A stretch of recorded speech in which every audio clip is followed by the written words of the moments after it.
Okay, so the colors, as always, a yellow, this is the Hansa yellow from Gambling, this is the vermilion from Sminkel, I don't know what's the pronunciation for this. First time streaming, please forgive me. This is a magenta from Winsor & Newton. I'm going to use the ultramarine. We are going to paint a gray cat, but you know me, we are not going to use any grays. We are going to use every color possible. A bit of the purple, cobalt teal, and this fan green. I don't use it that much, but as a shortcut, it's pretty nice. And maybe yellow ochre, and a bit of medium. I am using this licking, as always. Okay, and that's it. I am using this super pink wood that I have prepared. This is 30 by 30, which is 12 inches. And I am going to do the sketch in acrylics, but then the whole painting in oils. I am using these acrylic markers. I am using this app that it's called Grid, and it's fun because you can copy the proportions better with this app. But I am not doing anything super exact with a ruler, even though it's a portrait, and with portraits we should be more accurate. And this is something that I explained in my course, but you have seen me doing this already, so I am going to just do this again. I usually do my grids by hand because I think it's a nice way to copy the proportions more or less accurate, but without being super exact.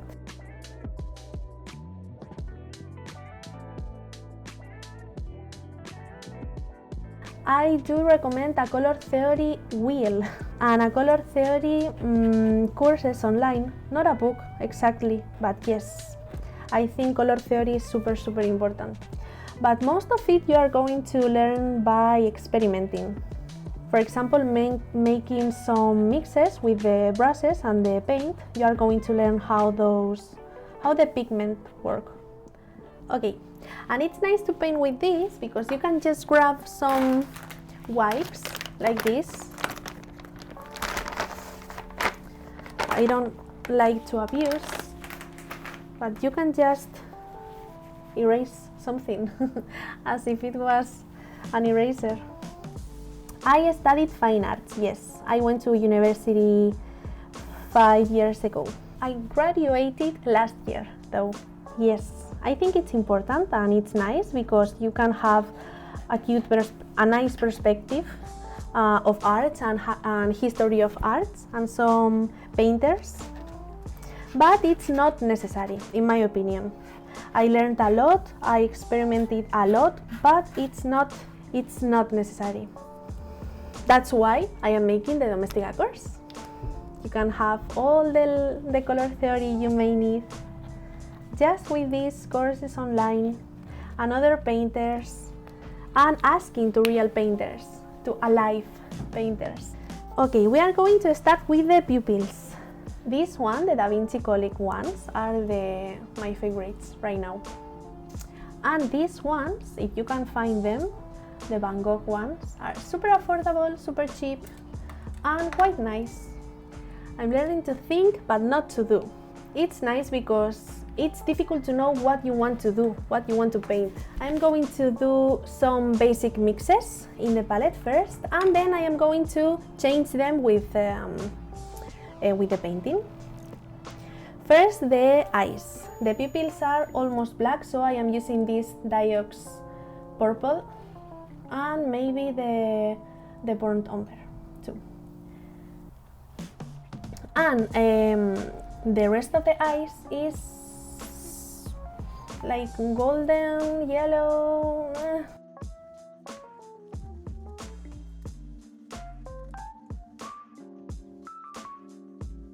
And then I am going to do another colors, another hues, just to make the eyes look more interesting. For example, blues, reds, whatever you see in the eyes. Let me show you. here you can see the main color, that is this greenish, yellowish that we took. But here, I don't know if you can see it, but here there is a red, oranges, some warmer color, and here too. This is a bit warmer than this. So here we could be using almost blue, and here we could be using almost red. And in the pupils too, you can see here, this area is purple. So the purple is cold, so if I'm using a cold color here, I will be adding red or brown, some warm color here. This way we are going to have the same feeling as the image, as the reference, but with more colors and with more interest, in my opinion. And I'm using thick paint without any leaking, any medium.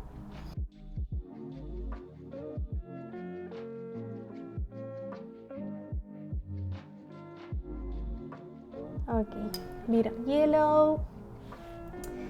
And as said, I am going to use some blues, even though they aren't there. If we are using the colors with the same value, the piece is going to keep its realism, so it's okay, and you will understand what you are seeing. Here we have a blue, and to make some contrast, I am going to use some magentas. Yes.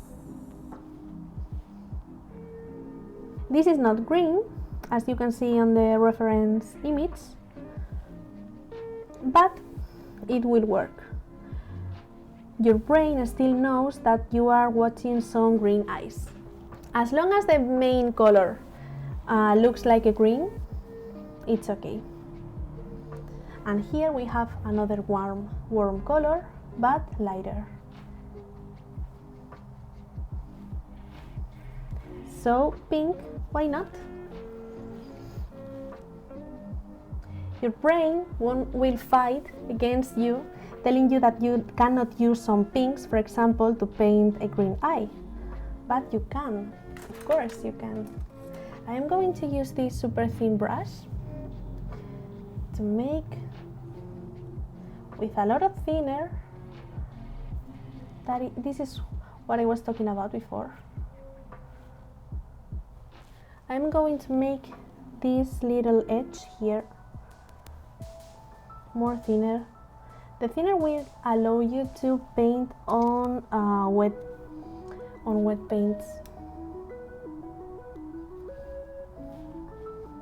So if you are trying to put your super highlights with lots of white in a base that already is super light, you are not going to see any contrast. Can you see this? Almost no contrast. But if we go a bit darker, just super intense blue. If I add now the white highlight, it's going to be much light than here. Can you see it? So I am going to remove this. So a bit of yellow, maybe with red we are going to make a nice orange here. Oop. And now, yes, the white.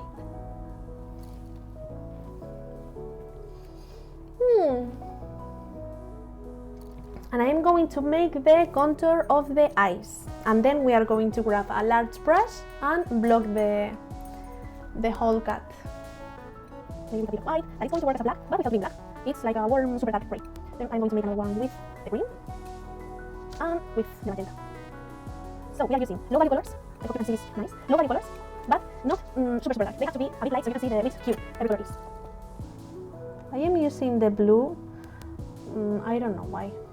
You can use any black you want, but it has to be super intense. And we have here a little triangle puffy kitty. Yeah, that's the word. One green, one yellowish, but super desaturated, with just a pinch of chroma, because we are going to simulate that this is gray, but adding a pinch of colors. Okay, the first one is going to be blue.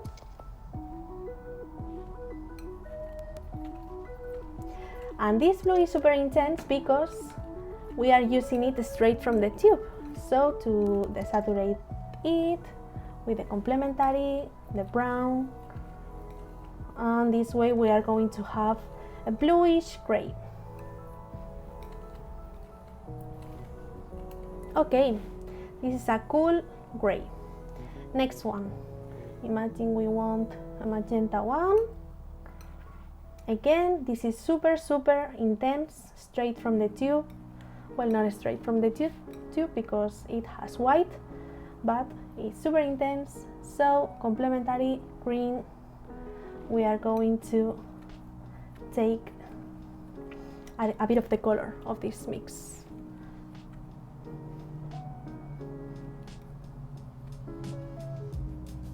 Maybe this is too light.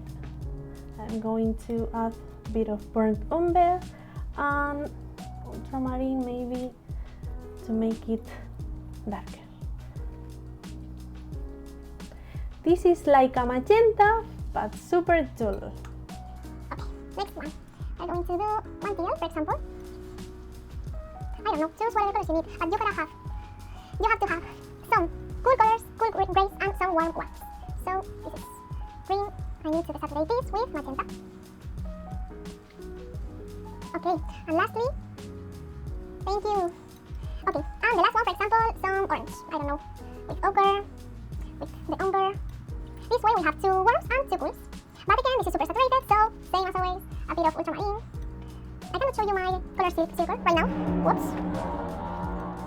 I don't know if you have heard this, but I have the main road near my house.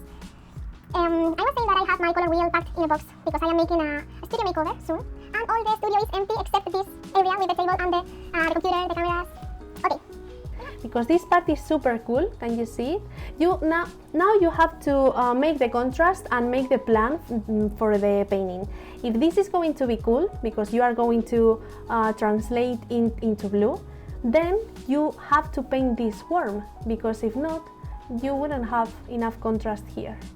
This is warm, so you can use red for here and blue for here, for example. So again, this is, I don't know, a bit pink, a bit purple. You can imagine this if you are not super familiar, super easy with this. For example, here, this is warm and this is cool, more or less. This is almost pink, more or less, and maybe this is more yellowish here. Again, if you cannot see all these little hints of hues, you can invent those, you can invent this, but you have to respect the value, because the volume has to be the same. Here we have some cool parts, but I am going to make this lighter, so maybe for the for later. This is also, again, I want some cobalt here.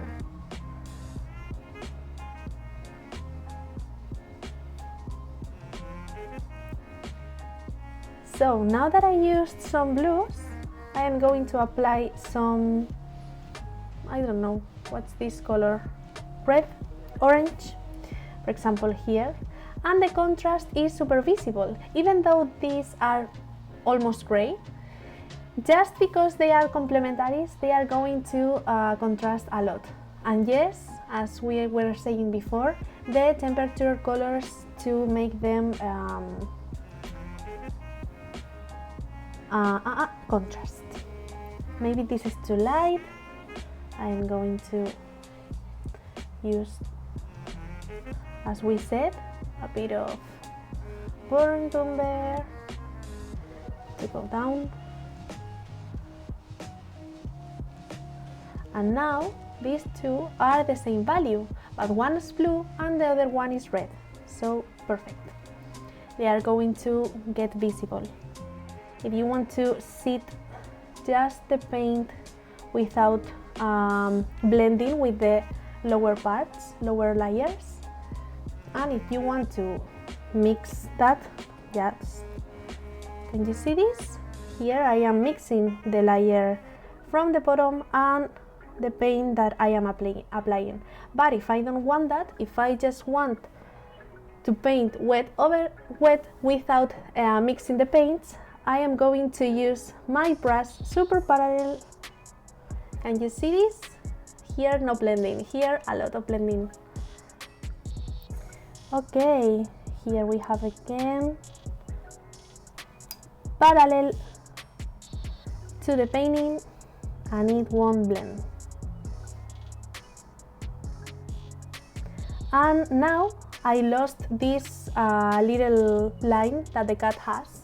So again, I am going to grab another brush and I am going to do it warmer. Why warm? Because we are painting on a blue area. And parallel to the canvas. Okay, if we use the brush like this, we would have mixed the painting. Yes, my Domestika course is being launched tomorrow. Super exciting. Okay, if I am going to mix a bit the colors here. If I am using pink in this right part of the cat, and again you can see that this is almost gray, even though here, just next to the painting, they are being recorded for different cameras. But if I do this, okay, this is being recorded for the same camera, the iPhone one. And you can see here that this is pink, this is clearly pink, but here this looks like gray. This is just because of the contrast with the base. So painting onto a vibrant base makes me to paint more vibrant. This is why I use this. This is one of the reasons I use these super vibrant bases. ¿Cómo sabes los matices de color que tienes que poner? How do I know which hue of color do I have to put? I don't know. I just guess. Solo los intento adivinar. I just guess what color I need to use, and if I cannot guess them, I will invent the colors. If you don't know which color you can use, and if you want to change the colors of the original reference, just change them as you need, but respect the value.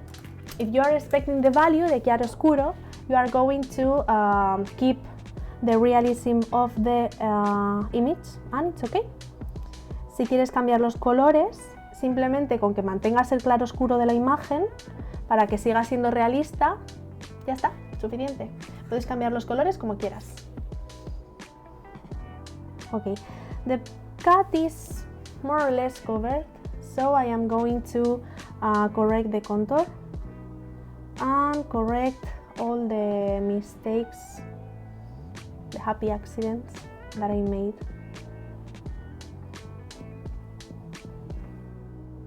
No le aplico nada al finalizar la pintura, como mucho barniz, pero solo a veces. When I finish the painting, I use some varnish to make it glossy and shiny, but only sometimes. If the client doesn't want that, and the oils are correct and are perfect, and I need to deliver the painting as soon as possible, I can't wait for the varnish, so it's okay. Using quality materials, you don't need any varnish.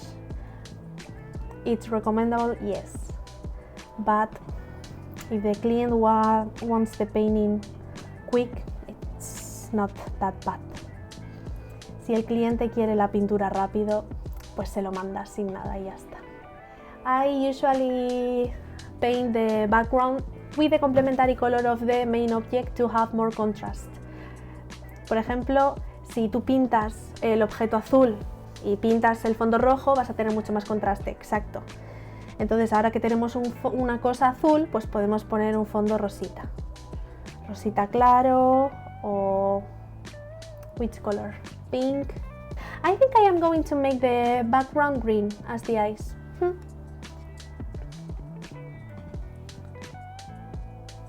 And I am going to correct the head and make it a bit smaller.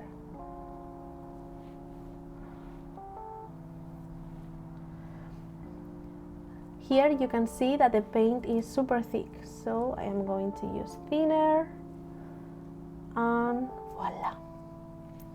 But you need to be careful because you are making the paint transparent, and depending on the situation you maybe don't want that.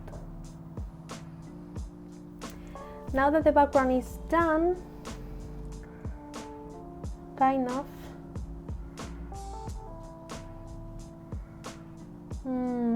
something's odd with the shape. I think it's the ear, but I shouldn't take it off.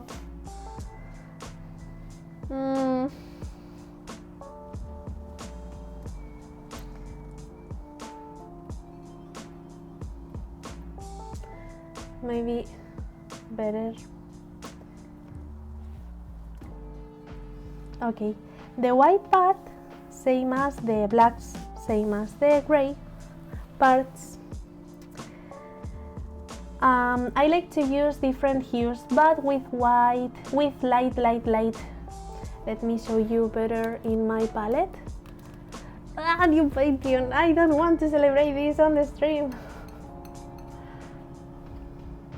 Thank you so much, just for being here, really. White with a bit of ochre, a bit of liquid, because we want the paint a bit thinner. Ochre, or with a bit of purple, just a pinch. And again, this is too saturated, so we grab a bit of yellow, make it less intense, the complementary color as always. Let me grab a bit of medium because I don't want to mix the red with the white. Okay, same as here.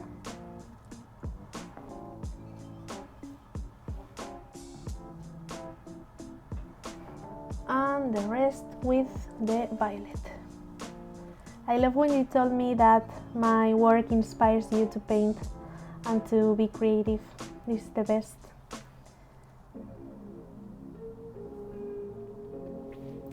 Okay, sketchy, fast. This is cool and this is warm, but here we have another shadow. Maybe this color could be nice here.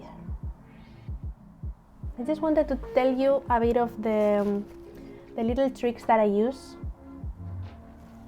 because I made a poll in Patreon and you voted to use a pet portrait to make the live streaming test. Now you have to focus on the reference and just copy what you see in the language that you have created. For example, if you have turned your worms into pink, just use pink. And the nose.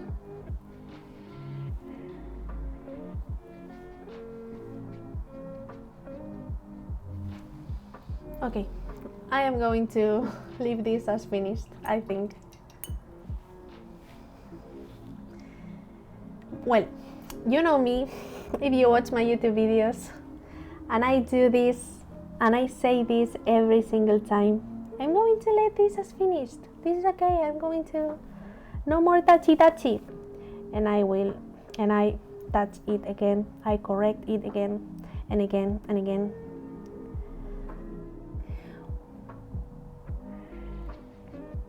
Thank you. The Domestika course is going to be launched, I think, at 9 a.m. European time, Central European time. So I think at least this is the usual time for Domestika courses to be launched. Okay, so yeah, the Domestika course is going to be up tomorrow. I don't know when. Thank you, I'm glad you like it. It's handsome. It's super glam, this cat. It's super, I don't know. But he's grumpy.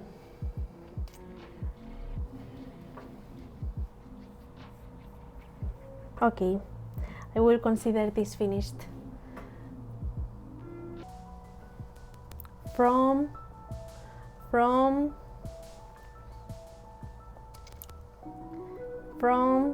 now. No more touchy. So, if you have any question, anything you wish to know, thank you.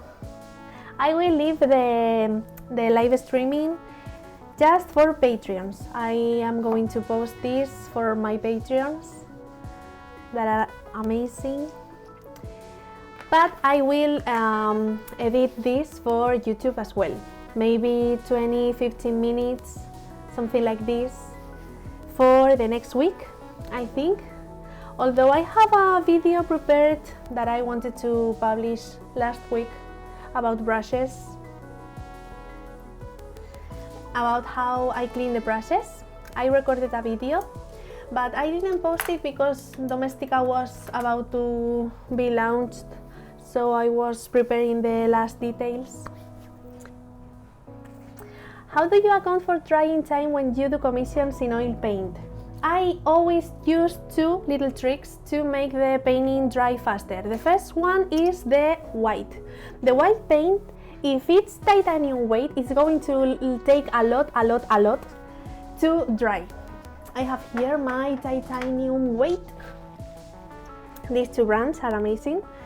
The titanium white is going to take a lot to dry. So if you use it to make your mixes, make your grays, it's going to take a lot to dry. For example, 5-6 days. Imagine you are going to make a portrait and the background is going to be light blue. I have had some portraits with this issue taking a couple of weeks to dry, and this is awful. But if you use this titanium zinc white, okay, thank you. Titanium zinc white, it's going to take a lot less to dry. So it's amazing because you are going to have your painting commission ready to ship a lot faster. And the other trick I have is the leaking. This little guy from here makes your paints dry a lot faster, within 24-48 hours. So it's nice because you can make your commission today and in the end of the week you can deliver it safely, if it doesn't require the varnish. So, more questions. I like to use two types of varnish. The first one is the glossy varnish, the gloss one, that will make your paint look super glossy, not like this oily aspect that it has. But the other varnish I use is the retouch varnish. It will make your colors look more vibrant and will allow you to paint over it if you need. For example, if you are going to correct the painting some days before, some months before, some months later. I have realized, I know I said no more touchy, but just real quick. Okay. Maybe just no. Perfect. Question: will the bow painting you use a fluorescent pink oil paint? Can you share the brand? Yes, I am using these acrylics for spaces where I have my camera. For example, here. This is the Liquitex. The basics ones, because Liquitex have some heavy body acrylics too, which are the closest you can get to the oil consistency with the golden ones. but this one is super thin. You can use for priming. It's amazing because the color is super vibrant, and I use this and this. And let me show you. This will hurt your eyes. These are super vibrant. This is from Golden and this is from Liquitex. Okay, do you have any question about the Domestika launch tomorrow? In case you have some, new Patreon, oh my god, I don't want to celebrate this. Michi, yeah, that's a great name for a cat. In case you need to see any of the Domestika frequent asked questions, I have highlight stories in my profile, in my Instagram profile. I am not ready for the Domestika course. I am super nervous. I will be super focused in the forum because I want to solve all your doubts or your questions if you have some. The hardest part of making the Domestika course was making it short, without a doubt, because you have to paint like this cat. I was painting a still life painting, as I always do, but you have to record it short. You have to go there and in front of the cameras, in front of other people, you have to record it short. So you cannot be there recording a week. So you have to be short, and you have to make sure that your that all the things you want to say are quick, fast, to the point, and also making your theme super precise. Because I can talk about the still lifes, I can talk about the oil paint, I can talk about the color theory, but you have to be sure, you have to make the course super concise. It's better making different courses or different videos, but without touching different themes. I don't know if that makes sense. Thank you. It's super hard reading and talking in a language that it's not your mother tongue at the same time. Okay, I think this is it for YouTube. And you remember when I said no more touchy touchy? I just saw one thing and I need to do it. I hate myself. Okay. Now it's good. Yeah. No more touchy touchy. Now for real. Okay. So thank you all for coming. I'm going to end here. Thank you for staying with me and for supporting what I do and for allowing me to do what I do. That means a lot. And I hope to see you in the Domestika course or in social media. Bye bye!